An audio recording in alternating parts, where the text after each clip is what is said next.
Mahāraja founder, Acharya Srila Prabhupada ki, Ananta Koti Vaishnava Vrinda ki, Namacharya Srila Haridas Thakur ki, Premsega Ho Sri Krishna Chaitanya Prabhu Nityananda Shri Advaita Gadadhar Shri Vasari Gaura ki, Shri Shri Radha Krishna Gaura Govina, Shyamakunda Radha Kaligiri Govardhan ki, Shri Vrindavan Dham ki, Shri Mayapur Dham ki, Ganga Mai ki, Jamuna Mai ki, Bhakti Devi ki, Tulasi Devi ki, Samaveta Bhaktividyā ki, Jainatai Gaura Very, very well. All glories to some devotees. Hare Krishna. All glories to some devotees. Hare Krishna. All glories to some Hare devotees. Krishna. All glories to Shri Guru and Shri Gaura.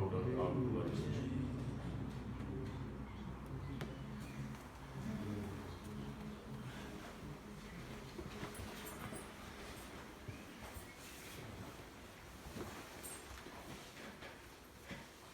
Om Namo Bhagavate Vasudevaya. Om Namo Bhagavate Vasudevaya. Om Namo Bhagavate Vasudevaya.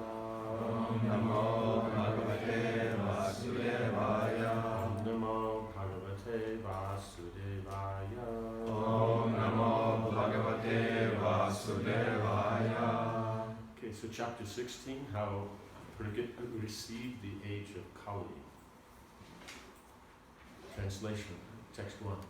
Sutta Goswami said, O learned Brahmanas, Mahārāja Parīkṣit then began to rule over the world as a great devotee of the Lord under the instructions of the best of the twice-born Brahmanas. He ruled by those great qualities which were foretold by expert astrologers at the time of his birth. Purport. At the time of Mahārāja Parīkṣit's birth, the expert astrologer, Brahmanas, foretold some of his qualities. Mahārāja Parīkṣit developed all those qualities, being a great devotee of the Lord. And so it's important to understand that qualities come because of devotional service. Right? It means one is born with certain qualities. Right? That's there from one's previous karma. And to increase that or develop that, one would have to work very hard for a very long time to adjust any of those qualities or improve them. Not that they couldn't be, but it's with so much work, and then you get something. But with devotional service, that's how then so many nice qualities can develop very quickly, very nicely. Like it said that the devotee, the pure devotee, has all the good qualities of demigods. So we see as the 26 qualities that are there in the devotees, that those are inherent, those are natural to the soul. They're not something that's covering, it's not conditioning. Well, for a materialist, if they don't have good qualities or they had good qualities, it's because of their conditioning. So the soul actually doesn't have any of those qualities. That has to be appreciated. That's why it says the materialist has, the non-devotees, they have no good qualities. Not that their conditioning is not manifesting them, but the soul itself doesn't have any. You understand? Because they're identifying with the body. So whatever the body and mind has, that's what they have. And if that changes, then that changes. If it goes the other way, it goes like that. So it's not inherent to the soul. Does that make sense? Well, then for the devotees, then by the devotional process, the qualities they develop, those are connected with the soul. Those are qualities that the soul has, not the conditioner. So the 26 qualities of the devotees, those are qualities that belong to the soul. You understand? So now you can say the soul has good qualities. So that's what you say, the devotee has good qualities. Now, one may say that, okay, well, there's devotees, some devotees, they may not have as nice a qualities as some karmis that I know. But the point is that what we would mean is the conditioning of that devotee has less good qualities than the conditioning of the karmi. Right? But the difference is with time, that devotee will develop all the nice qualities, and the karmi will remain the same, or, who knows what will end up. Is this important? Right? So why bring this up? Because it's important to note that it's through devotional service that all good things come, auspiciousness. Does that make sense? And so how is that coming? By getting Krishna's grace, by getting Krishna's mercy. Right? So now, management, administration, that we're doing as service to Krishna. So you have to understand it follows the same principle as anything else in devotional service. Right? It's not that you have devotional service, then you have this separate ultimate pinnacle of human existence called management. Right? No, it's also devotional service. So everyone engages in devotional service according to their nature. Those who have management abilities, they manage for Krishna. Right? So it's not that the management itself is a superior position. Does that make sense? It is just, it's an important position that those with that nature, they do that, just like cooking lunch. If no one could cook, then how well would the human race go on? Right? We'd be out there in the back there digging holes in the ground with that rabbit, trying to find something to eat. Right? Does that make sense? So, therefore, because the cooks are there, we can maintain human dignity.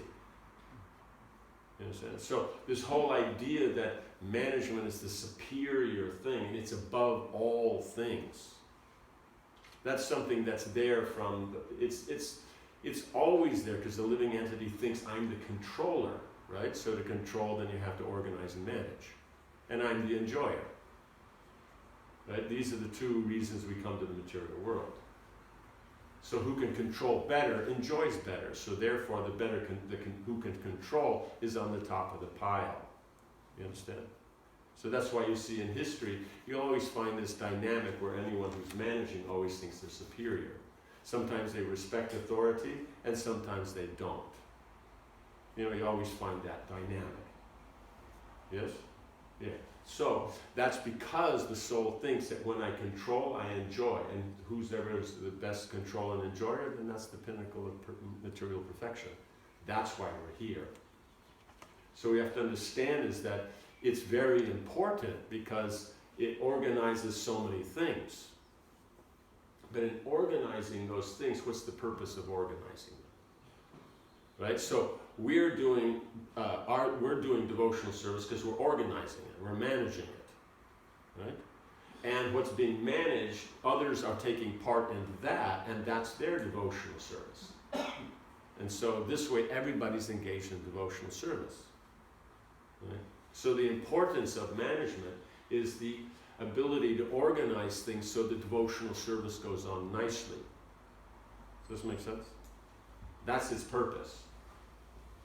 Now, within that, it's just like anything else. You do something to please Krishna. Krishna being pleased, things will go how he likes it to go. Right? So then we'll advance in devotional service, things maybe going very nicely, all these things, right? Does that make sense? So it's not that management generates more, more mercy or more devotional development, right? Management's just a tool to be used or engaged by the living entity. And how much you commit yourself to it, that's how much you'll advance, right? So since you're doing organization of management and it benefits so many people by it, they can be involved in devotional service. Not that your management benefits them, it's the devotional service they're engaged in from that is benefiting them. So we always have to understand the management's always in a secondary position to devotional service. If that's understood, then the devotional benefit you get from managing is so much greater. And then from that, then all nice qualities develop. And if a manager has good qualities, it's so much better than if they don't. Right? Because it's not the management skill that makes everything go nicely. It's that management skill with the good qualities. Otherwise, you have a really good manager that doesn't have nice qualities, and it doesn't always work out so good. Right? History shows so many like that. Does it make sense? So we're just trying to put the whole thing in a position where then it's appreciated that as someone who manages, then we see it as our devotional service. It's something we can do. And then being able to do that, that's how we'll be engaged and we'll advance in devotional service. And by also helping others engage, then we'll also get benefit of that. We'll get benefit from our service and from helping others engage in their service. So that's where you get more benefit, but we see it's connected with devotional service. And it's not the management that creates that. It's devotional service that creates it. Otherwise, if we were managers in the material world, how much devotional benefit would we be getting? Right? Working in some company, some factory, someplace, managing something. That management, would that generate for us devotional service? Right? No. So therefore, we get no benefit from that. We would be developing no good qualities because of it. Right? Does that make sense? So that's the thing. Material platform, you try to endeavor for these good qualities, then you may get them. But otherwise, just managing, where's the good qualities? It's not inherent. You have to apply them. But devotional service will actually generate the good qualities. Does this make sense? It's very important to understand this. Otherwise, then, what will happen? How is something service? Service is because we say it's my service, but service means you're serving Krishna, you're serving the Vaishnavas. So a manager's service is their ability to make arrangements so that others can be involved in service. Right? So then if this mentality is there, where is the opportunity for pride?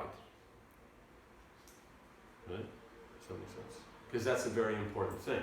We see now, Lord Chaitanya is explaining, okay, if you're humble, right, then you can be tolerant. What does tolerant mean? Tolerant means you're able to forgive. Right? Intolerance means inability to forgive. Something happens and you're intolerant means you can't forgive. Right? So generally you can't forgive because you think you're something special. Right? So when there's humility, then there's tolerance. Then when there's that, then you can respect others, even if you're not being respected. Right? And then what's the result of that? You can always chant the holy name. So since chanting is our main thing, therefore this process should be followed. Right? And then we can always chant. So that fixes us with devotional service. But now to go farther, then there must be a taste in devotional service, right? So how's that going to come? Then, na dhanam, na janam, na sundarim. Right? When there's no interest in all these social prestige and facilities, then we can be involved in ahaituki bhakti, in pure devotional service. Does that make sense? So then in that situation is nicely. Right? Then from that, then we can get attachment. That'll turn to go to bhava, that will go to prema. That's the whole process. So in other words, we can all just do our own bhajan, but when we come together and try to organize something, do something nice, that's where management then comes in. So management is something that the preachers use to organize more preaching. But we always have to remember, it's not the management itself that is the successful element or ingredient. It's the devotion, because otherwise you can be a great manager, but if you're not devotional, then one won't do very well in Krishna consciousness. One will not be satisfied. Why? Because one doesn't have the humility, one doesn't have these things, one will be intolerant of others not dealing the way that you want and expect them to. You'll want, where are the facilities for, where's the dhanam, the janam, the sundarim, where's all this stuff? I'm managing, I'm the best here. Where is all this? Does that make sense? And so one won't last in devotional service. Right? One will go away frustrated, this one this, and that one that, and I was doing so much, and no one appreciates, and all these kinds of self-centered stuff. And we'll think that I'm the victim, and everybody else is nonsense, and yeah. You know what I'm saying? So maybe after 10, 20 years, you might, eternal nature kicks you around the block a few times. then you might be able to kind of be a little more humble, and then because of that, now you're able to tolerate, these things, then you're able to take up the chanting and do things very nicely. But the point is do you want to waste 10 years? I'm giving 10 years because that seems to be about the average. But I have seen those who are really determined it takes them 20. Right? Does that make sense? So, if this context is understood, that the whole thing is that it always has to be seen in context of pure devotional service. Now we may say, of course it's for that. Now let's focus on the real substance here, the management. But that's the whole point. Everybody does that. I mean, literally. You know what I'm saying? We're thinking, no, because I'm not doing that, the sentiment, I'm just getting the manager. This is special, this is unique. No, every manager can make this mistake. It's just the modes of nature, it's not something special. And it's like, whatever you do and it goes well, then you think you're special. It doesn't matter what it is. Right? The kid, the first time they can tie their shoes themselves, oh man, they're the most, special person in the world. You know what I'm saying? It's just how false ego works.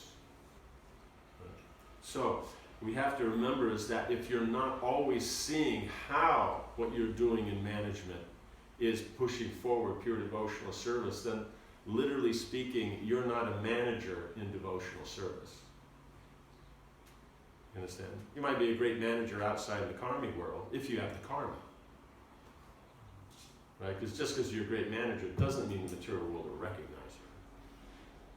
So never think that, if I was outside I'd be doing better. That's like you could put that one after, Yudhishthira Maharaj is the number one amazing thing in the world, how everyone dies, but the individual thinks I'm not going to die.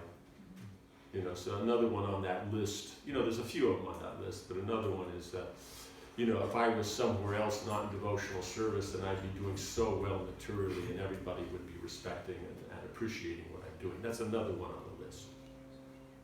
Right? In other words, the material world doesn't care for anybody like that. That you can be guaranteed.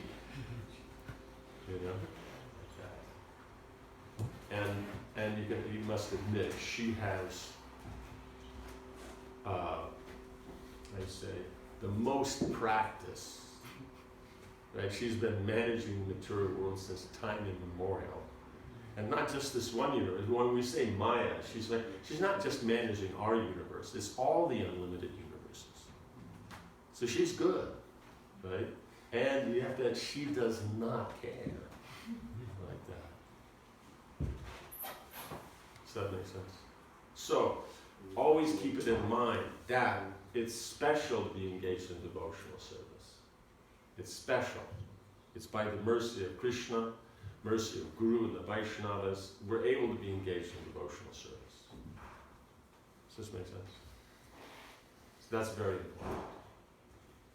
So if that's appreciated, then the whole approach can be nice. Because in other words, if we have that point of humility, then we can gain knowledge.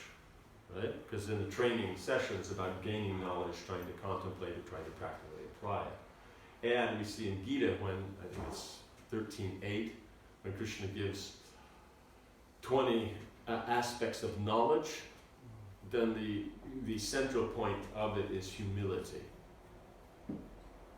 Right?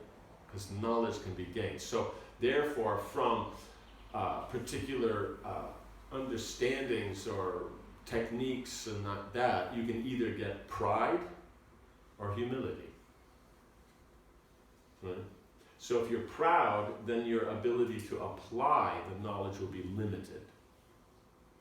Well, if the knowledge is, if you're able to be humble, now you can start to apply it. Does that make sense? Because the aspect of manana, or of being able to apply knowledge, that's something that you have to accept the knowledge, contemplate the knowledge, and try to practice it. But unless there's humility, that it comes from higher authority, and based on that, then I'm engaged in activity. Right? Then it's not going to happen. Otherwise, you means like the example, you can't fill a cup that's already full. Right? So that's the whole point. But like the ocean, unlimited water goes in, and it's peaceful, it's calm. It doesn't get more, it doesn't get bigger, it doesn't. So, yeah. Okay, so we're good on this little bit of an intro. Yeah.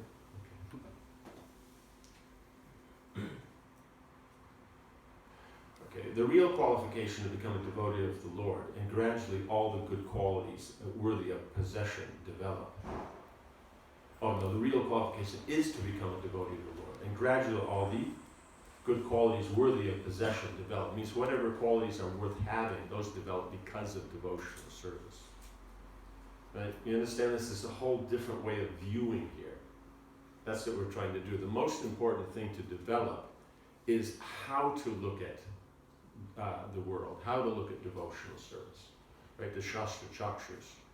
It's not the knowledge and skill, it's the Shastra Chakshas, because we have to remember it is, in general, it's Krishna's world. So if you follow the mechanics of management, then generally speaking it will work. You know, if you don't have something in your karma that even though you're doing the right thing, it's being blocked. Right? You know, just like let's say someone else is doing good management, and out of some personal motive, you get in the way of their position so that you can get the benefit. Right? Pretty standard, no? Yes? No? Never heard of it. It doesn't happen in Finland. Everybody's so nice and wonderful, right? No? Okay. So that means if we've done that to someone, then we could be doing everything properly and it still doesn't work because somebody's getting in the way.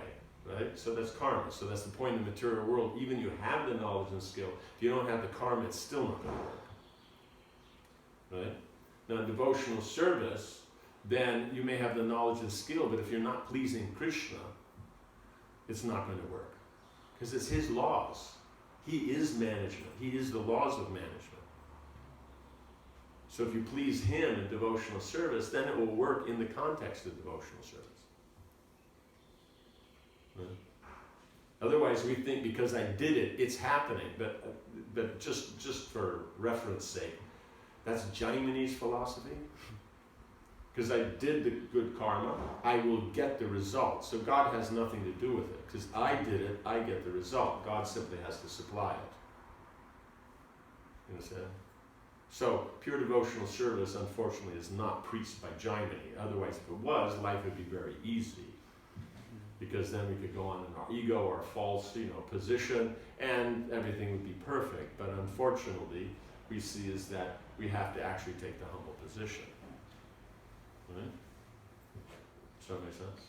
And so, being in a humble position doesn't mean others will step all over you, because you know how to manage, you know how to balance the situation. It just means your outlook on it is that of humility.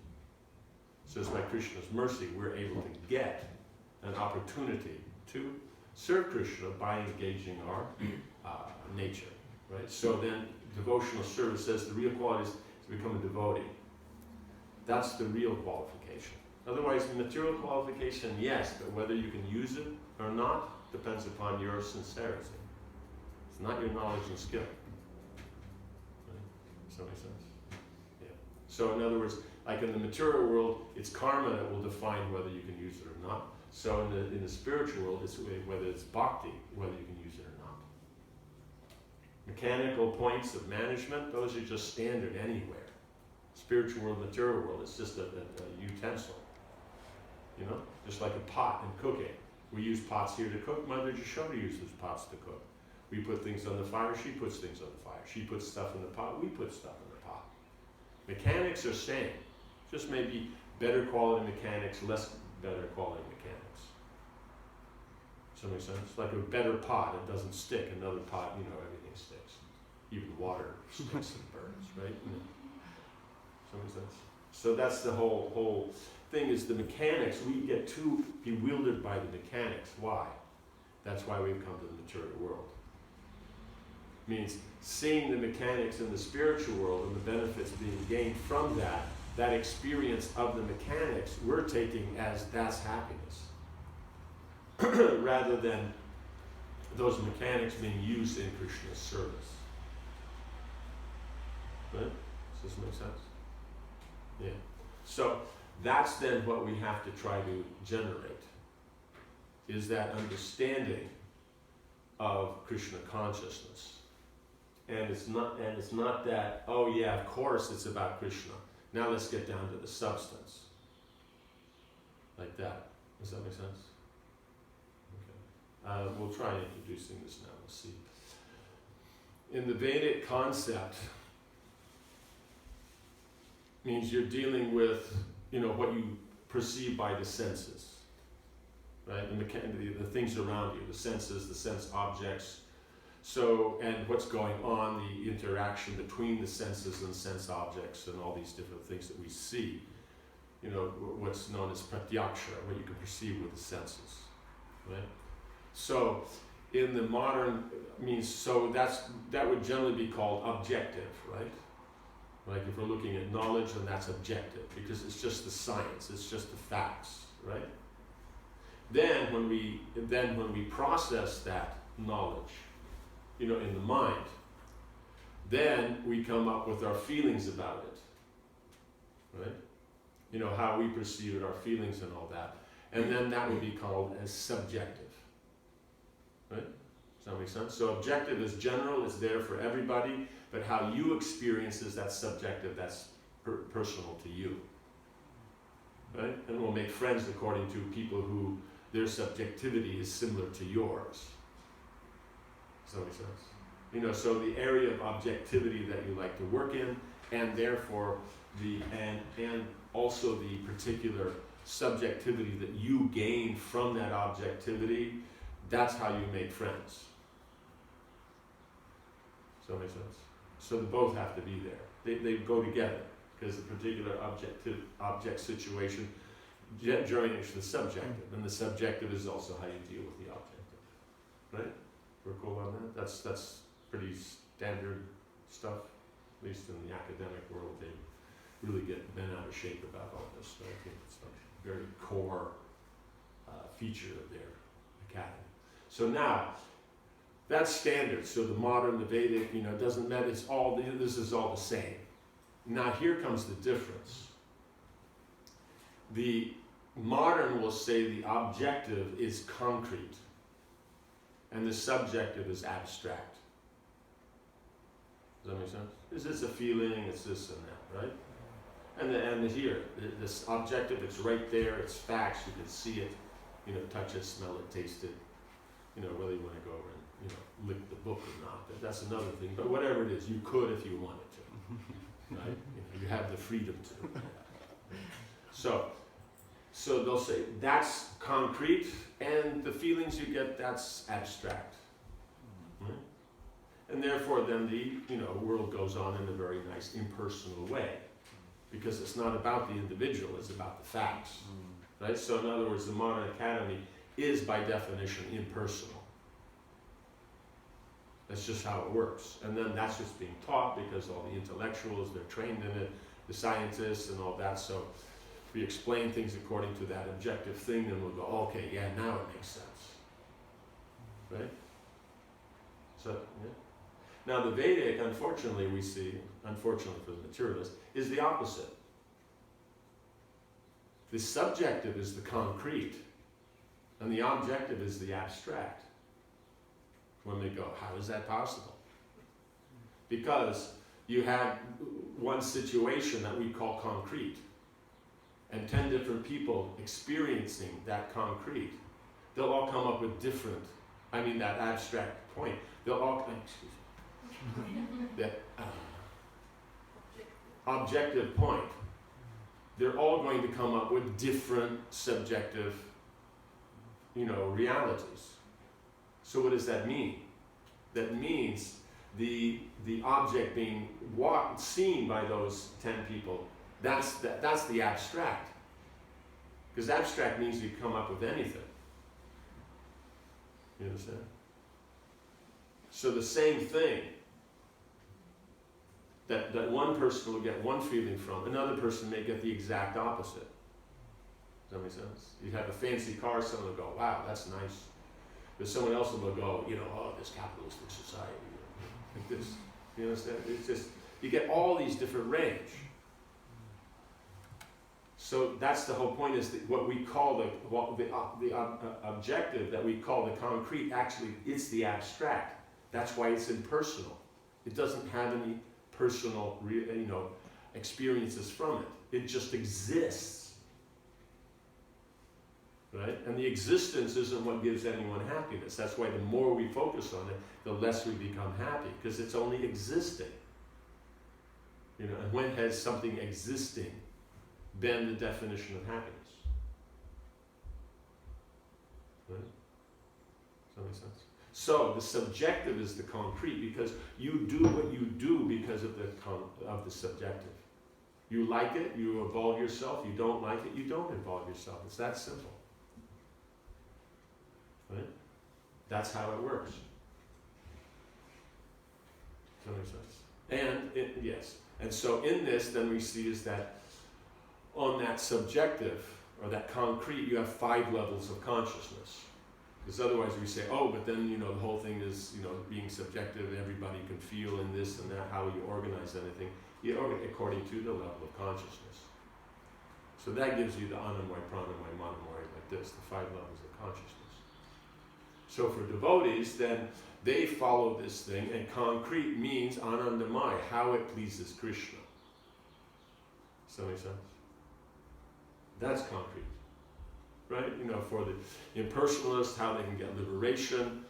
For others, how they can get, facility, enjoyment, piety. The religious duties. Someone else is how they can get money or justice. Someone else is just how they can get sense gratification. Does that make sense? That's then their level of reality. Because the reality is not the facts. The reality is how you perceive the facts. Because you're an individual, you're a person. That has to be accepted. Right? Unless you want to accept it yourself, and that rock out in the garden are the same. Right? Because they're just objective reality. Just facts. Right? No, it's the subjective that makes you a living entity. Does that make sense? The objective is dead matter.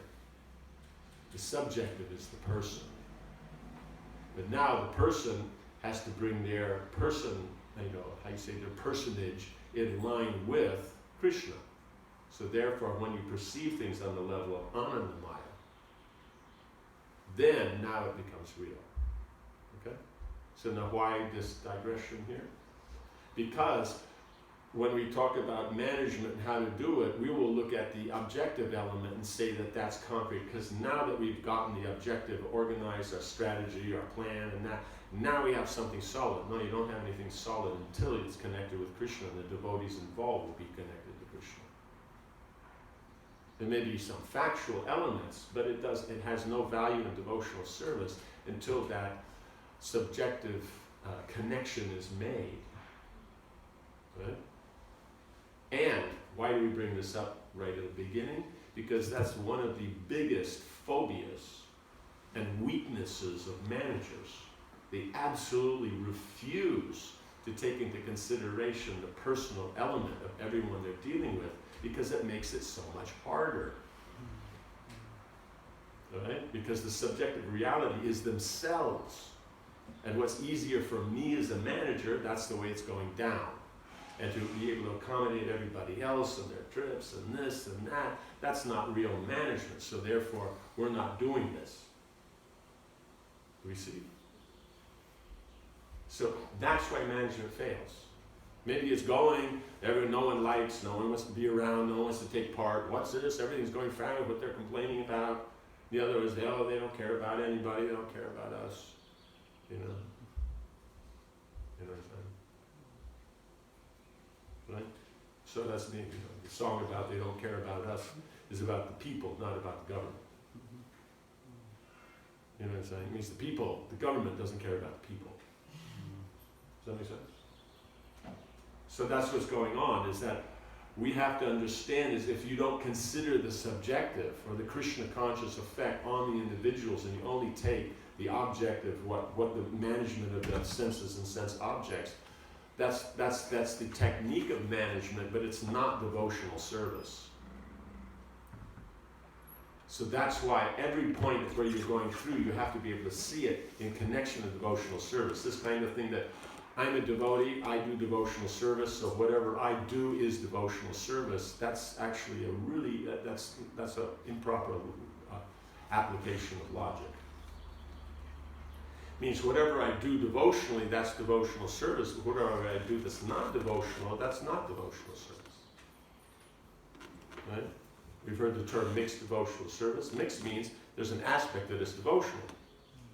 Right? It means we're doing something in connection with Krishna. Management is connected to Krishna. So it is devotional service. But our attitude in dealing with it is not.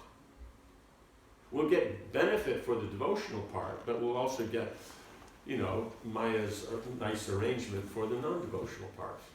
We know how well she can organize us to not get a good experience from the non-devotional part. Does that make sense? So that means we always have to be able to see the devotion. It means the devotional aspect of it, pure devotion in everything we're doing and organizing. Now, if one's regularly doing this, it becomes very easy. It's simultaneous, because the whole point is that the secondary and the primary, if the secondary is being engaged in the service of the primary, or primary means Krishna, then that means that they're non-different. So with practice, they become non-different, and it goes very smoothly. So only in the beginning, maybe it's a little difficult to always consider all these things. But with time, you're just able. Otherwise, how does the Pandavas in the previous chapter, and now Parīkṣit Mahārāja in this chapter, how are they able to deal with the whole planet, right? We only have to manage, a temple, a department. Some have to manage a zone, like this. But they're the whole world, right? And when they say the whole world, they mean everybody in the whole world, not just the ones connected with this God. Does that make sense? So they can do it, and they can do all this simultaneously. So it's just a matter of practice. But this idea is that, of course, it's for devotional service. That doesn't work like that. We're saying it does, but that's our subjective reality. So if we're saying the objective is so important, so technically, objectively, you haven't connected it, because you're not including the other people. You're not including how it functions mechanically in devotional service. So all that has to be taken into consideration. When it is, then we'll see we're happy because it's devotional service, right? From the principle of Krishna's happy, we're happy, right? You water the root, then the leaves are satisfied, right? So we'll be happy. All the other devotees will be happy. Everything, the world will be happy. Even the karmis will be happy. Does that make sense? It's just how it works. So these are very important. So we've heard all these basic elements of philosophy, but we have to understand this in the Vedic context. These fundaments are up, not down. So as the knowledge descends, what descends first is that principle. Then, as you're qualified, then the detail starts to develop. Does that make sense? Yeah? Well, in the modern, then the principles are on the bottom, the foundation, and then you build up from there. So the higher it gets and the better it gets, the more it's just about detail, and you don't know who even remembers about the principle. Right? If you get into postgraduate study, they might bring it up if you have a mentor that kind of appreciates that. Right? But otherwise, you won't hear of it again. Does that make sense? Grandparents sitting in the rocking chair may talk about it like that. But young people, what do they care? Because it's they don't see it as real. Right? Because it's so simple. So these fundamental points that if Krishna is pleased, we're pleased.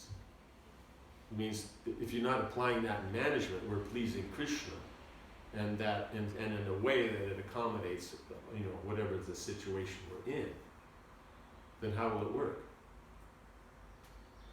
Does this make sense? So it's very important that, in other words, Krishna consciousness has to be included in the process. Right? You don't have to get distracted from what you're doing. But its point is you're going through certain mechanics. Those remain, but the added element of how Krishna consciousness is applied to that remains. That has to be done. Not that, oh, someone else has a different idea, so they go into different mechanics. And that's the Krishna consciousness. Not that one mechanics is better than another. They all have their particular place. Does that make sense? Yes? No? Kind of. I am speaking in English, right? Okay. It's not that we're speaking in Swahili or something. Yes. This last point about different, like one manager may think these mechanics are better, another manager may think these mechanics are better. So, but there must be some like, I mean, one of them must be right. So one has to be right and the other has to be absolutely and totally wrong. No, but it's like. So you're saying Machiavelli was onto something. I just mean how to find out because you're talking about you have to understand the principles before. Yes, so in here, okay, you're trying to find out what's right. So what will be the difference in different mechanics? You know what I'm saying? What would be, if there's one option to do and another option to do, what's the consideration? What means, why would there be different approaches? I think because of different experiences. Okay, so then the experiential is there. So if we approach it from that aspect, then what is their experience? Why is that experience there? So therefore, if you want to actually have a real discussion on which management point you want to do, you have to actually discuss the experiential. And so that the experience they're looking for, they can see that that's there in your system. You understand? Or the other way, or whatever. So in other words, the experiential has to be part of it. But we don't have to digress into everything about the experiential. That's why we have to be able to be on point. So you have to be able to stick to the point that's there and the experience there, not that experience has 10 other also similar experiences, and so I'll bring up all that and just waste everybody's time. The point is okay, they're thinking by doing this it'll be more pleasant, and you're thinking by doing this it'll be more efficient. But the point is efficient doesn't necessarily give a bad experience, right? Let's just take, for example, this may be very abstract, but okay, from the car drives up in front of the hotel, the guy opens the door, the driver gets the luggage goes in, you're walked in, you go to the desk, they just hand you your key, they take you, you go up to your room, your luggage is already there, and they ask, is there anything else you want? Now, was that efficient or not? You don't get more efficient than that, right? You can't organize more than that unless they can, teleport you from the airport, right from the airport, just from your house, from your living room into the the hotel room. Okay, that's the point. Is that's the most, and now does that give a good experience? No, it doesn't give you partially. Why partially? You want them to be carrying you on a pallet? What do we have to add to this to improve the experience? I live in a very efficient country, and what is lacking in that efficientness is, the experience of interaction with people. Yes, but the point is here, was it efficient? Yeah. Okay, it was efficient. So now comes the point of interaction. So that means the interactive element has to be there, but it can't be that interactive is distracted from there. It's not that the doorman there now starts a whole conversation. You just expect them to smile and open the door on time, so when you get to the door, it's open, not half open. Right?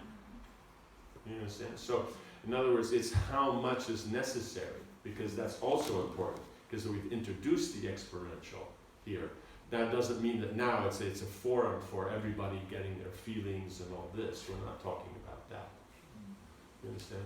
We're talking about that you have to consider the feelings. So in other words, yes, we've gotten this, and the door will be opened, the car door, then the luggage will be taken out, and the other door will be opened, and then the efficiency of the counter, and then getting to the lift, and then getting to your room. Okay, so all that's organized, but the point is people there smiling and being comfortable with it, and all that.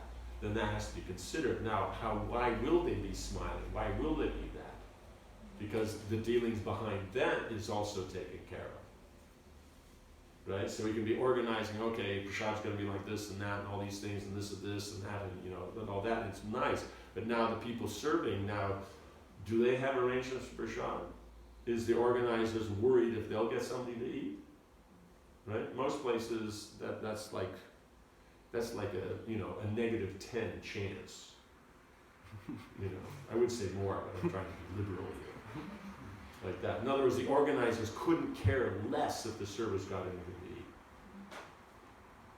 You know what I'm saying? In fact, if you bring it up, this is service, Prabhu, sacrifice, where's their sacrifice to arrange for it? Nothing. Because there's no such thing as sacrifice when it comes to management. Because you're the center of attention. You're the supreme. You understand? So we see in here, all problems that come in management aren't lack of technique. It's lack of attitude. So nowadays, as we're going into and trying all these different systems, like that, they've been talking strategic planning for the last 20 years, and then I think 2 years ago they started talking about systems. You heard of a system called systems? There's one called systems. Why they call the system systems, I don't know, but whatever it is. And then last October, when they had the GBC meetings, then they introduced something, de bono. You ever heard of de bono? The guy with all the hats. 6 hats. No hats? Okay. Too American. Okay.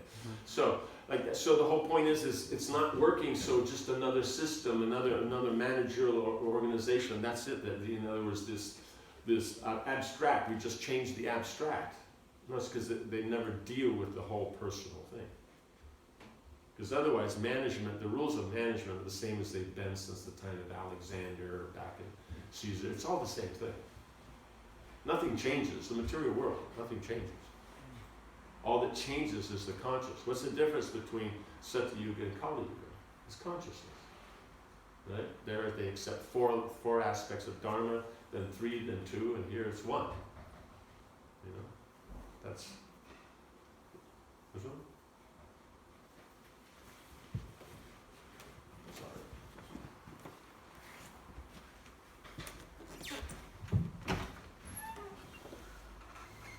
Does this make sense? But management, the topic is management, so it's not a forum for that personal expression and feelings and all these kinds of... It's not for that. It's that you have the experiences, okay, it tends to be impersonal. Okay, so then, what would make it personal? Okay, so that, we just explained that whole thing coming. What would make it personal? Because when I first said it, then the first thing comes up, you feel it's impersonal. So what would make it personal? At least at the reception, a few minutes of exchange. Okay. Okay. And that exchange should be about? Well, it's a client which comes over and over again, how is your life, how is your family, Okay. how is business going. Okay. Okay, that's they know that. So then with that, okay, that's good. So then they should know more about the people that are there. But then, okay, now as the person that's there, do you know them? Do you know how they have wife and kids? Or only they should know about you? So in other words, as you're expecting obligation from them to remember who you are and all that, do you remember them? You should remember both know each other. Yeah. So in other words, you have to look at all these things, is that if we're going to demand that they know us, then we can't expect unless we know them. unless it's a matter of false ego. Then it's, I'm the big guy, I'm staying at the hotel, they're just the person behind the counter, so I don't need to know anything about them, but they should remember everything about me. You know, I want my laundry at this time, and then the kids want to eat this at this time, and all these different things.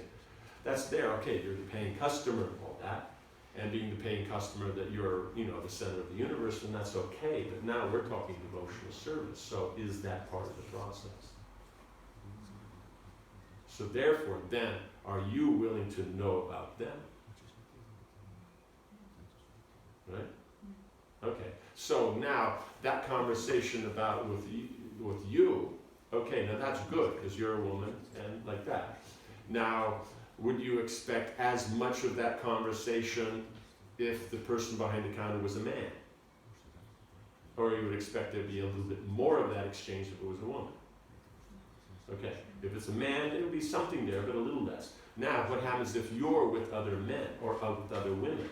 So let's say there's another woman there that's never been there before, and you've been there. Now, is it appropriate that they're sitting and having this whole conversation with you, while the woman's just standing there waiting to get to the room, because they could just hand you the key and you go to the room, but you're talking for a few minutes. You understand? So that's what we mean. Everything has to be considered, not just, this is where I get my satisfaction out of this, but the point is that it's a matter of service. Then it's a matter of that exchange, that personal, you're considering the other person with you. Right? Does that make sense? So all that has to be seen. That's what we're talking about. It's everybody's experience. Right? So that's where we went back to the thing of the prasad. So, okay, they're serving prasad. Nicely seen that everyone's getting a good experience by serving, but who's seeing that the servers are getting a good experience? Like that. Generally speaking, it will never be a manager. I mean, absolutely. It's just like, you know what I'm saying? So, why? Because they think that because I've organized it, that's it. Now, if people get a good experience from it, that's not the consideration. No, it was managed nicely. But the point is you're managing an experience. Devotional service is an experience, so you're managing an experience. There are people, you're managing an experience. So that's where it lacks. If we're saying that we have to improve management, all we have to do is improve the devotional attitude, the personal element. Because as far as technique goes, I mean, in the past, I would say we've had managers that are, 10 times better than managers we have nowadays. But we'll complain that it was, too strong. Right? So it's attitude. But it's not that they're all touchy-feeling and things don't organize properly. You have to have a balance. Does that make sense? So you have to balance the two. Is that what external you're dealing with, that has to balance with the internal experience. And people that are overly experiential and have to share that with everybody and everything, and that's their thing. That's their own personal thing. It has to be considered, but at the same time it has to be controlled, because no one else in the room actually wants to hear. You never seen that? The 5-minute question because of this and that. Nobody wants that 5-minute question. Everyone wants this nice 1-sentence question. Right? Unless it's all about feelings and all that, then, management's out the window. Does that make sense? Then get some snacks, put on a chick flick, and then let's go for it. You understand? So that's the whole thing. You have to consider then what's going on and all these things. This all has to be there, but you have to see is that the balance between all that. So that's what the manager has to do, balance all that. So it's not easy, it's hard. That's why the position is there. Nowadays it's no, I've given the title, I'm in charge, therefore I get all facility. No, it's because you do the work of the in charge, that's why you get the facility. So that's why there may be more benefit, because of the more, how it can accommodate and assist everybody else's service. So that's there. If you only did your job efficiently and didn't actually help anyone else's service, you only get the benefit for the service you did, not for assisting everyone else. But now if everyone else gets assisted, you get the benefit from your service and part for what you've done for them. Does that make sense? It says, when the king protects the people, he gets part of their good karma. So in other words, if the manager manages right, that everybody's able to be Krishna conscious, facilitates their service, they get 1/6 of the benefit from doing the service. Right? But the other way, if they manage them, but never take care of their needs and don't actually take care of them, they don't get the 1/6, but 2, they get all the bad karma of those people. So if you ever wonder why sometimes really heavy managers go down really fast, well, can be an aspect. Besides what we start with the false ego and these things. So you don't get situated nicely in service. Don't get a taste. So the philosophy has full effect on it because it's devotional service. Does that make sense? Yeah? So, yes? This was a simple question. How can one know when Krishna is pleased? I can always think, okay, I'm doing this, it's very meaning to Krishna. How can I know? How can you know? See the reaction of the Vaishnavas. Are they also happy? Because as I said, when Krishna is pleased, everybody's happy. So that's how you see. Now, also you have to judge here is that the more spiritually developed someone is, their pleasure is going to be more indicative rather than someone who's less. You know what I'm saying? But when you see everybody's happy, like at a festival, that means Krishna's happy. There's always that individual who doesn't matter what you do, you can't make them happy. But if everybody else but them is happy, then you know it's good. But now if they're also happy, now you know it's really good. So that's how you can judge us. How do the devotees respond? How do you feel and how do the devotees respond? Is that okay? Good? Okay. How are we doing on time? We go till? 11:45. Okay.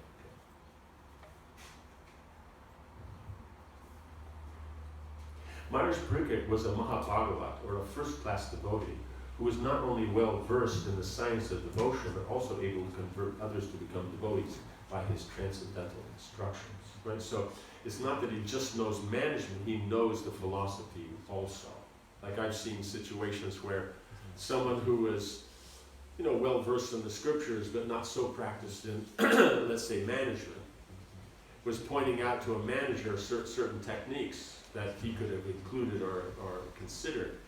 And the other person, was, more experienced in management, but not very much in reading Prabhupada's books. And they could see the point they're being made, but they said this, I don't study so much Prabhupada's books, I'm too absorbed in management and developing management techniques. So there's a good chance whatever's the latest managerial system, they had read the book many times and were very good at it, but hadn't connected it to the philosophy. You know what I'm saying? So then the difficulty comes up is that here we see Mahārāja Parīkṣit, he knew both. He was expert at management, but he was very well studied in the scriptures, so he can make the connection. So when we read something significant in the philosophy, how that applies into our service, then that should be part of the contemplation we do. Yes? I continue the previous question. So, can men mirror from ladies? Can men be? Mirror this, that are the devotees happy? If there's a lady and there's Prabhus, then can this lady mirror if the Prabhus are happy, then Krishna is happy? How are you using the term mirror? Reflect. Reflect. Yes. And men reflect ladies that their devotional service is pleasing Krishna.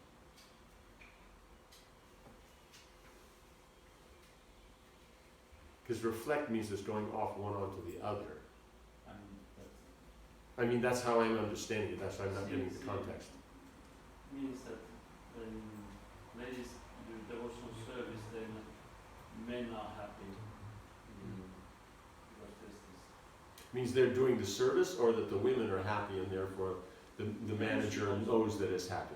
Yeah, that you mentioned that all the devotees are happy. Right. So also when ladies do the devotional service, then can the men be that? Be happy. I mean, reflect that Krishna's happiness to that of that devotional service. I think it was something. Was it right? Yes, exactly. So it means that the woman's doing the service. Can the men also be happy? No, I mean that when we are supposed to see Krishna's happiness from the other devotees, Right. is it also like all the devotees, or is it Matachis for Matachis And men for men. Yes. Generally, it's all devotees. If you see all the men are happy, the women aren't, or the women are happy, the men aren't, then it means we didn't consider enough. You know what I'm saying? You know, it's just like that situation Mata you mentioned there. Is you're coming and talking to the person at the counter. Now, you've been coming many times, they would know you and interact, and so then she finds that quite pleasant. But like we said, now she's with some man or some other lady that hasn't been there, that they wouldn't consider that nice, so then you would want to consider their happiness in that also. So therefore you're quicker there. And then later when you come down, then you can talk to them at the counter, because now there's no rush. Does that make sense? So yes, it's the same. You just have to consider. The men will be looking at a bit more of the a bit more of the mechanical, the women more of the experiential, but you have to balance it. That makes sense, doesn't it? Make sense? Yeah, okay. Yeah, and able to convert others to become devotees by his technical instructions. That means that you can inspire someone in devotional service through the service that you're doing. So one, you can preach Krishna consciousness, and also you can show the services that are going on, how they're connected to Krishna. So you can inspire someone in devotional service by explaining to them their position and what they're doing in the whole process. Does that make sense? So trying to inspire someone to do the work mechanically, you can also show how it connects to Krishna. Right? So it's not just the efficiency of my telling you what to do. You say jump, they say how high. But you have to explain why jumping high is important. You know, or even why jumping is important. Does that make sense? So then they see, and the whole thing, they become inspired. Mahārāja Parīkṣit was, therefore, a devotee of the first order, and thus used to consult great sages and learned Brahmins, who could advise him by the Shastras how to execute the state administration. So here comes then the next point, is that why that point of humility is there, is because then one can take instruction from higher authority. And that's very important. So here, then when the state's there, then the Brahmins are there and all this. So we have Prabhupada's books, we have the Shastras, we are consulting that, we can understand what to do. Right? So when we see that in connection, just like Rupa Goswami mentions that by you approach the previous acharyas through your acharya. So then how Prabhupada describes that then we appreciate what the other acharyas may say, and the same thing, like let's say the purports of their acharyas and the Bhagavatam, then we say, but we have to see it through Prabhupada's. So in the same way, any other knowledge we're gaining, even it's material, managerial knowledge, we're studying some book, we still have to see it in the light of how Prabhupada's explaining it. Right? Because we may say, oh, Prabhupada doesn't deal with that detail. No, but that detail is based on a principle. Prabhupada does talk about that principle. So if we can't see what it goes back to, then we're not actually seeing what that book's offering. Does that make sense? Because the book won't explain that, because it's not understood. It needs to be explained. Does that make sense? That's why there's so many management books. Yeah. Because they tell you technique, and the technique, you can see the technique, and then if you can apply that technique into your situation, it works. And if it doesn't work. So you have to come up with another book that shows different details. In other words, if I put, let's say there's 10 details, and in my management system I deal with 6. And so I'm getting 6, and it's working very nicely. But those 4 aren't working. So then someone else will come up with a management book that addresses those 4. Right? And now that's the latest thing, because now whoever's trained in that system of 6, they'll do the 6 things.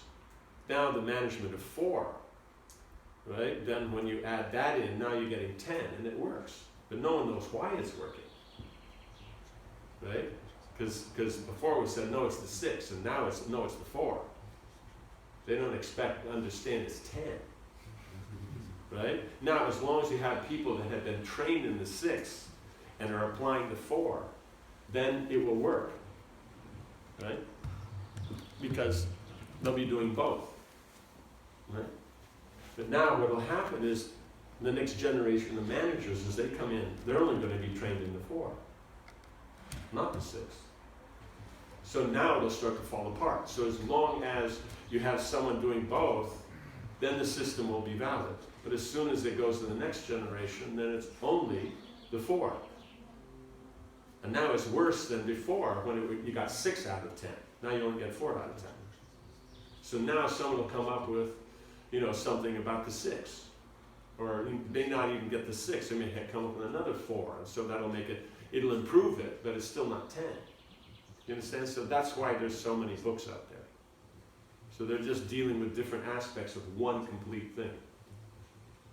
Does that make sense? So you have to see it in relationship to what Prabhupada's saying. Because Prabhupada shows how the principle connects. Here we're not getting into too much detail. And we're not hearing detail of how he interacts with the Brahmins, how he's preaching, how he studied his scriptures. Okay, this much time a day, and this time of day I always put this aside. Somebody has some technique for reading. We're not discussing that, we're discussing the principle of knowing the scriptures. The principle of hearing from authority. Bhagavatam will show that, and then how that principle connects, because that's universal. Because details, there's unlimited details. So if you know where the detail connects to the principle, then you know how the principle connects to Krishna. Does that make sense? That's how the Bhagavatam's working. Because sometimes they'll say, oh, there's no detail here, so there's no real management. No, because this is the real management. If this is here, that works. Then as you can add the secondary detail, then you expand the application. But if you have this and don't have the detail, it still works. Does that make sense? It may not be as sophisticated or as developed, but it still works. Does that make sense? That's why you see devotees in the early days, though they didn't have so much technique necessarily, but they knew how to connect it to Krishna. And so it worked. It was successful. Does that make sense? And then now we're getting more into the detail, but we can't, in the process, forget about the principle and the connection to devotional service. Otherwise, we'll lose the whole process. Does this make sense? Yes. Is it really necessary to read all these karmic books on management, or can we just extract them? No, to read all these things, not necessarily. Means, because the point is if you read, unless you catch the principles at work, you won't be able to use it. It's like an example. I give an example for something in management talking about cooking. So if you only see the detail of the cooking and can't relate that into management, you won't get any benefit. So the point is the detail, you have to see the principle behind that. That you can take over to another area. In other words, so many details are there, they all connect back to the same principle. So if you see the principle, then, okay, we're using this detail, this is come like this. It's just like before. If the point is people are getting a good experience, right? And so, since we're going to a hotel, then the good experience is things being efficient, right? And at the same time people are pleasant, they're personal, right? So if it's efficient and personal, now it's complete. If it's only efficient or only personal, then it's a problem. Like sometimes we have these, I don't know, you have them here, like a bed and breakfast. Those kind of things, people's homes, and they have a room and you can stay, and like that. Sometimes they talk too much, and you just, you spend a long day, you just, and then, oh, hi, this and that, and that, another time. Right? So it's a matter of, it has to be that the two are balanced. right? In other words, if it's a business hotel, it's going to be a little more, like this. If it's more of a family, thing, then you expect it to be a little more, interactive and all that. You understand? So you choose according to things. So that balance between the two, that has to be there. So that means you have to understand the principle that's there. Otherwise, how do you know, okay, it's efficient and the experience, because the two are connected. That certain efficiency, that's giving you a certain experience. At the same time, it's not that person alone is not there. So therefore, when you go through the process, now if it works between that balance, it's okay. But like I said, if there's other people involved, they want the efficiency because they want to get to the room because they're tired. Well, you met them after, you just saw them, 2 weeks ago, and they were just about to, have, their son was going to have a test or something. So how did that go? No, you don't do that. You go to the room. Because otherwise, your experience is nice, their experience is not. So the thing is these management books, you can pick up some technique from there, but if you don't see the principle, you absolutely won't be able to do it. I remember seeing one devotee managing a major temple in the society, and he was a follower of the Kavi system, right? Not only that, he was actually one of the trainers, official trainers in the Kavi Institute, and he was the temple president. So now, according to the present day conditions, he should have been an excellent temple president. He failed so badly as the temple president, his devotees were so dissatisfied that he basically gave up that service. And to continue his service, he basically went to the opposite side of the planet. Nobody knew him, everything like that. So he came in clean and new, and everything worked, But the point is that it wasn't the technique. Right? Like that. And I knew him then. I liked him and all that. But he didn't do well with, as a person he was really nice, but as a manager, no one liked him. And now I've seen him again. It's like, yeah, 20 years later or more. And now, experience and all that. Now he's able to broaden that. So he's able to include the other aspects of that. And so now it's working nicely because he gets the balance. So unless you see the principle that's there, then you won't be able to use it, because the books will give a specific example. And if you can catch that specific example and see it back to the principle, that you can use it in another example, it won't work for you. But I think the danger can also be like that those books can have different kinds of philosophies, like you were just mentioning, like Jaimini, okay, this is Jaimini, or this philosophy or that philosophy. If it's not Vedanta, and then as devotees we take, let's say, some impersonal principles from a Karmi book, and then we try to apply that in our society, maybe things can... It will be a problem. But the point is if you're just taking the principle that's there, you're not taking their philosophy, you're not taking that. So then it's there, but the point is you already have to know. So if you know from the devotional, then they may show you something that you would have figured out anyway, but you'll learn quicker. Does that make sense? Just like if someone's a manager, because they have the nature, they will work it out. It may take them 5 years, but if they read the book, maybe they'll figure it out and they'll be able to use it in 2. But the point is that if they're not looking at it if the book itself can't teach management. You understand? Because management is a perspective. It's not a mechanics. You use certain mechanics. It's just like, okay, if I teach you how to hold the handle of the frying pan, and then to be able to flip it where I drop the back and lift the front, and you get that down really nicely, or how to hold the spoon and how to move it, and this way and turn it over and get the different things. Do you know how to cook? By that, do you know how to cook? But those are techniques used by chefs. Do you understand?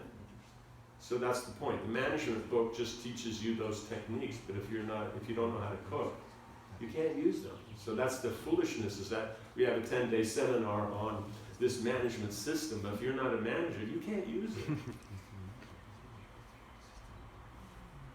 Does that make sense? And we always have to remember, bureaucracy is not management. It's here because we're talking management meaning administration. We're not talking management means, the guy managed to open the car door and get inside without leaving his, how you say, his bag outside or something. We're not talking that. So here, when we say management, we're meaning administration. So bureaucrats may be part of the administration, and they may have their little portfolio, but they're not administrators.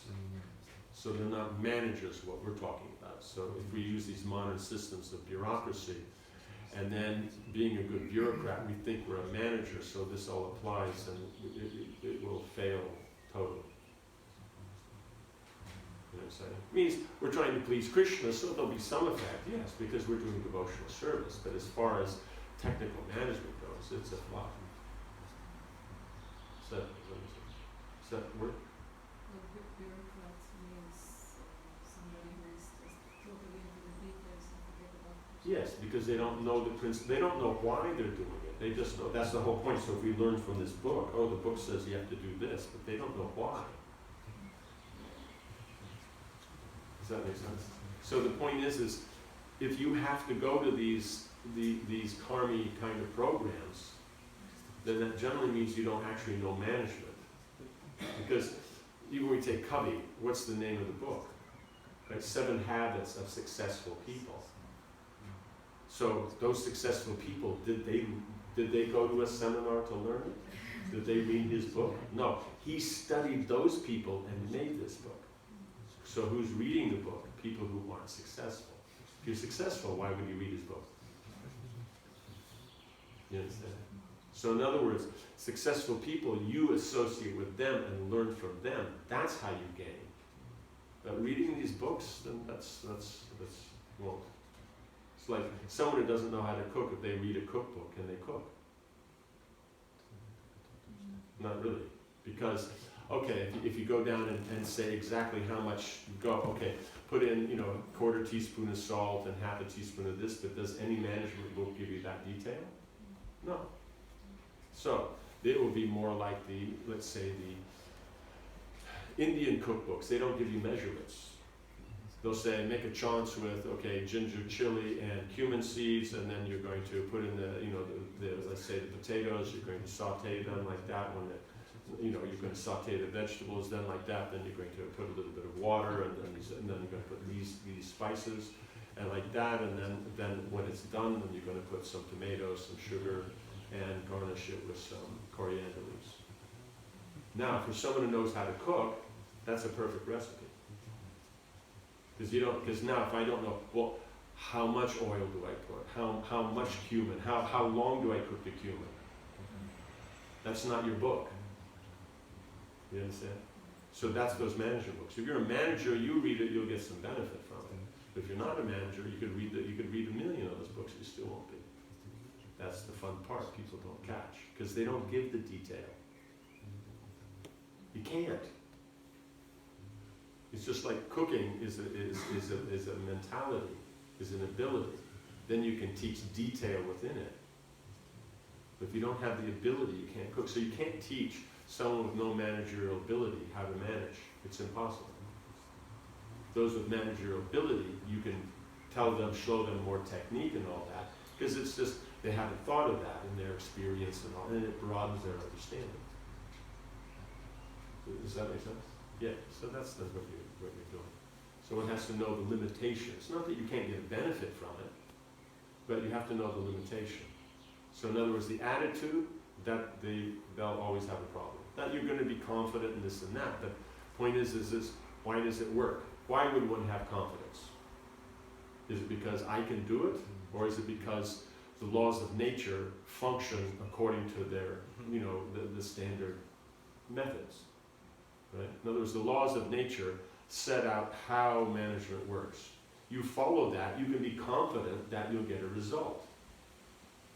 Right? Does that make sense? So the confidence comes from Krishna, not from ourselves, that, yeah, I'm a great guy, and like that, and check out the suit. No. It comes from that you know you're following. Now, if you know, okay, you're confident because you got the suit, that's because everybody else respects the suit. They don't care about you. Right? So therefore, I got the suit, I got the briefcase, I drove up in the, the Mercedes, and, so, it's going to be good. Because I'm following Krishna's laws. That's why I'm confident. They're confident just because they got false ego coming out their ears. Right? The more it's dripping out of their ears, and the better they do. Right? And that's only happening not because they want it to happen. It's happening because they have the karma for it to happen. Right? You read the book and it says show attitude. Now suddenly you got the attitude. You're walking down the street, hey, yeah, doing all the things. It's all happening just because you read it in the book? No. If you don't have the karma, you can't do it.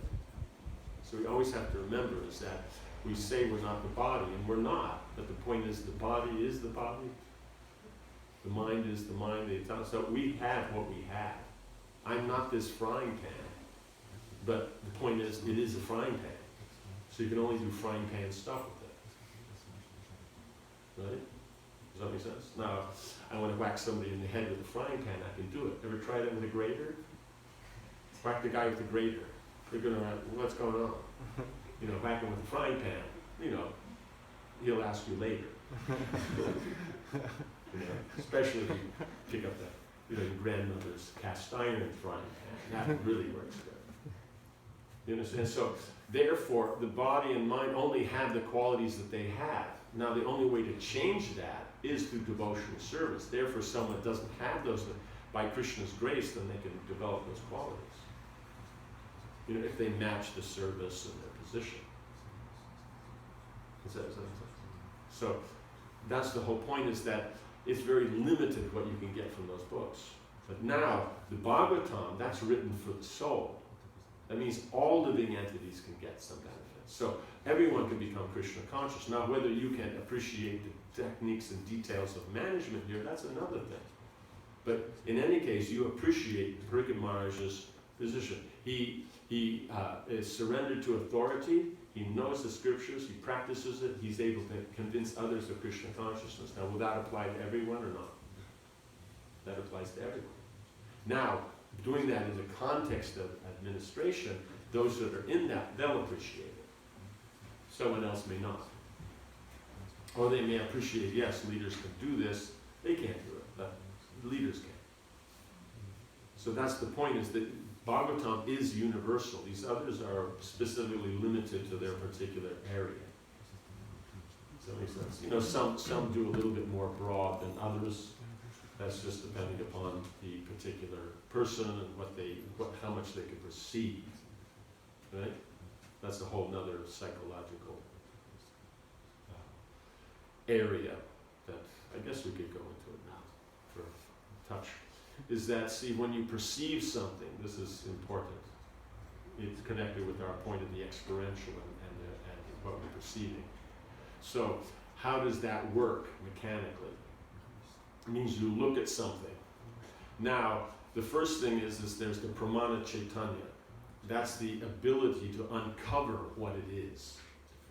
Otherwise, it's just existing there, but your ability to be able to perceive that depends upon how much you can uncover from what it is.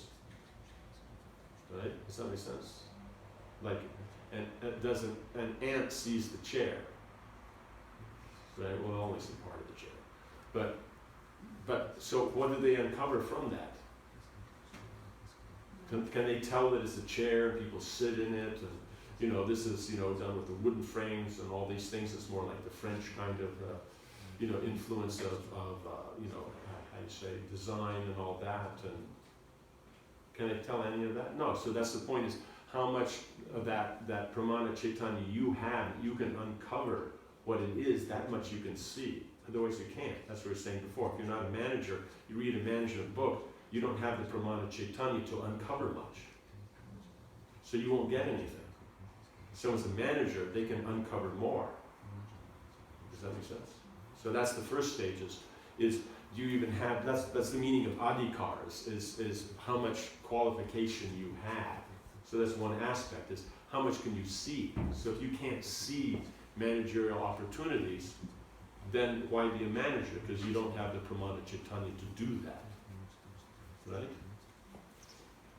Then the next one is then the Vritti Chaitanya, who has a few names, so we'll just use, no, not Vritti Chaitanya.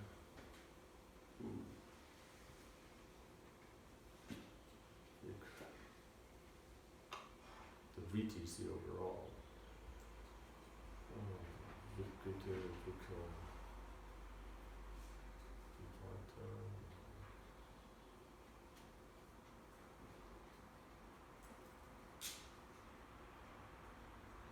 Vaikarya, I think. Vaikarya is the transformation in that. So then the Vaikarya Chaitanya is then now the mind seeing what it sees. You know how much it can see from the effect of the Pramana Chaitanya. Now it takes that form. So let's say we're looking at that chair. The mind actually literally takes the form of that chair. And depending on how much you perceive, like we said from the previous, the Pramana Chaitanya, now you'll get, the shape, the texture, the colors, let's say the patterns on the cloth there. That's why sometimes someone asks him, well, what did the chair look like? And just, well, it was just a chair. Because their mind only took that much, that it was that shape of a chair. But someone, let's say, who knows furniture, then it will take that and they'll be able to tell you exactly what's going on. Does that make sense? So that it actually literally takes that form, and what you perceive in the way of the five senses, it can be there, right? So the shape, the color, the touch, the texture. Most likely with the chair, the taste is not going to be there, but possibly the smell. It's been sitting in the attic. So your great grandmothers, they might have a smell. So all that will be there in that. What are they called? What is the word I use? Vaikarya. Okay, I think it's that. So so the mind transforms into that, because Vaikarya means transformation. Now that will then be taken. So that's the first part. That's the objective part. Right? They ask abstract, just what you saw. Now that'll go into the memory. Right? The mind will then now, because that's all done through you can say the manas aspect, where the mind is connection with the senses. Now where the mind is connected with the intelligence and false ego, right? That now it'll access the memory of the intelligence, and now it will bring up what are previous memories or experiences of this, right? So then that's where then the samskar, the impression, comes in, because the vritti itself technically is just the form of it at this point, but now, as you add in your experience, then the vritti changes to include your impression. So is this a good chair? This is not a good chair. This chair reminds you of the French Revolution and your whole family lost their heads, so this is a bad chair. Someone else says, oh, you've seen this and that, and our family used to have that kind of furniture in our old house, and I really like that, so this is a good chair. So that's where the experiential comes in. So the experiential will affect what you can see, and what you see will affect what you're experiencing. They affect each other. Right? So there's a dynamic between that objective and subjective. Does that make sense? Yes. Yeah, so I would like to ask actually this explanation is saying in a way that if you don't have an experience behind you, Right. and you cannot be a good manager, it's necessary that you have some kind of life experience. No, it's you have to have, what we're always talking about is the potential. That as you develop life experience, it'll get better. But let's say, just like for an example, let's say you have a business family, and their child is born, they have potential of business. So even in third grade, they're making business deals over lunch, and who gets this, I'll give you this for that, and I got this sandwich, and I'll give you that, and I'll get, like this. They're already doing business. But someone else who doesn't have that potential, even if you trained him in business, he couldn't do business, right? But, does that make sense? That's what I'm talking about. There's a potential. Now is what you're talking about, that experience, the more you gain, yes, the better it will get. So they become a more experienced manager, but you have to have the potential. Now, let's say somebody doesn't have the potential to be a manager, but the field of management makes sense to them. They can be someone who knows the field and works under a businessman. You understand? Like somebody with an MBA. Yeah. They know the field very nicely, but they themselves personally couldn't do business. But they could work for a businessman who knows business and do amazing things. Does that make sense? So it's a matter of, you have the field where you can lead in the field or where you can follow in the field.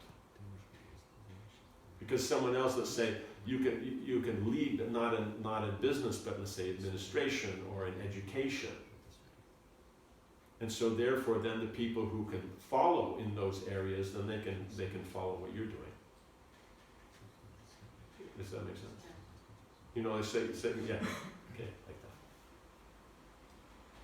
Okay, we're good. How are we doing on time? 5 few minutes, okay.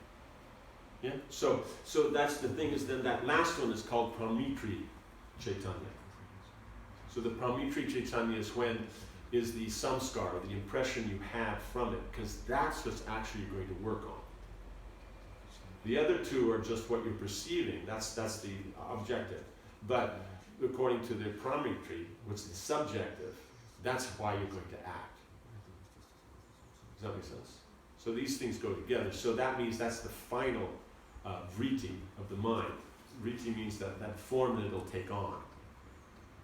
So means the first is just how much you can uncover it, then how much it actually takes on, but then there'll be the experiential on top of that. So that's the complete vritti. Does that make sense? So now in this, then you have also 5 aspects or 5 stages. So I'm saying these now because we'll be referring to these all through the discussion. Is that you have proper perception of something, right? Or cognition. You can also have improper, right?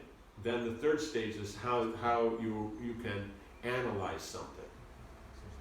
Does that make sense? That's the aspect of anuman, or inference, because I'm seeing things as facts, but then I have to analyze how that applies to something else.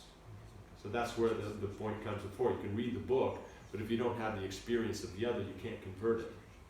Like if I know management and I read a management book, they're saying one thing and I have experience in another, I can through, and you know, how do I say, analyzing or through logic and try to figure out what's the principle here, what's the principle there, and once I get those two to match, then I know what it's talking about. So that ability to analyze like that, it's also, you know, imagination, all these things come out of that ability. That's that same function, right? So then, does that make sense? So that's what you're going to be using. Now, some people from analyzing come up with the wrong conclusion, some people come up with the right conclusion. So that's why then, by associating with others, then you start to see things in a more correct way. Otherwise, we may have a whole different idea. Right?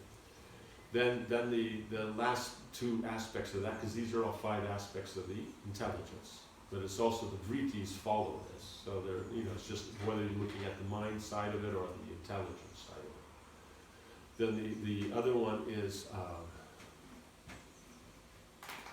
what is it? Sleep. Because if you don't get good sleep, none of this works. Because it's also part of the intelligence. Sleep is part of the intelligence. That's why if you have too much to think about, you can't sleep. Because the mind, the intelligence analyzes things, and the reasoning thing, and this and that, and so you can't sleep. 4, 1, 2, 3, 4. I always say, whenever you have a list, you can never remember one of them, so it'll come up later. When we take from another side, then we'll get that one, and then we'll forget it before. Okay. So you see, because these, in other words, what we were discussing before, this is what it's based on. So this philosophy that we're discussing, this level that we're discussing at, this is Vedanta philosophy. So that's why you see it's on this principles that it always applies, because that's Vedanta. So that's what we see here, is because he knows so nicely this philosophy, therefore he can apply it anywhere. Does that make sense? But we've heard all these things because we follow Vedanta. We just don't necessarily connect them that they're practical. We generally think that they're not so practical.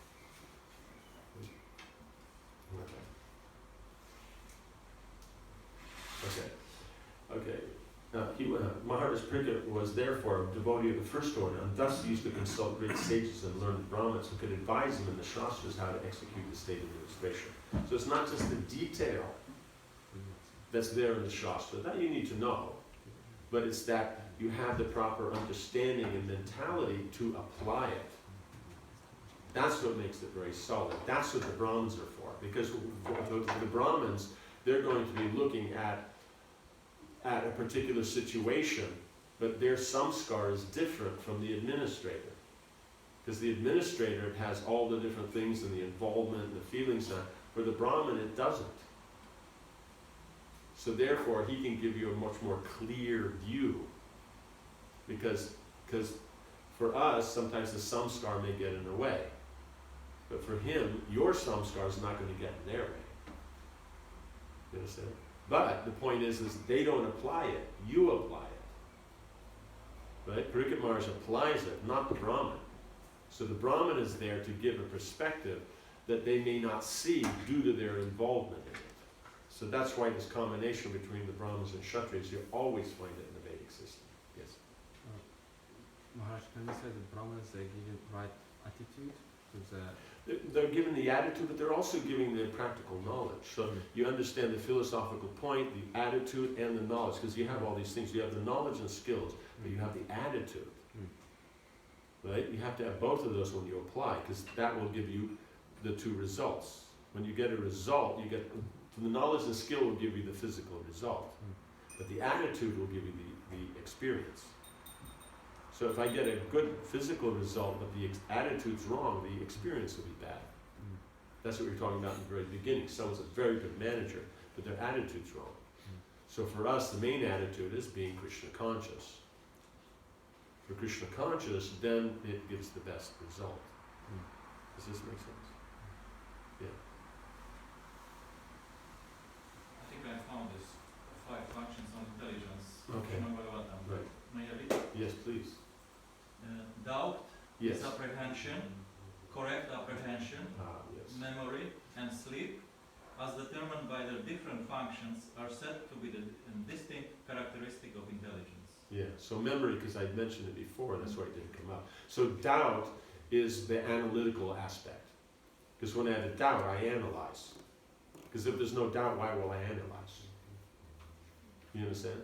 So the word doubt, the word imagination, the word analyzation, they'll all be that same category. They're just different features of the one thing. So when there's a doubt, I analyze. Then I may come to correct understanding or incorrect understanding.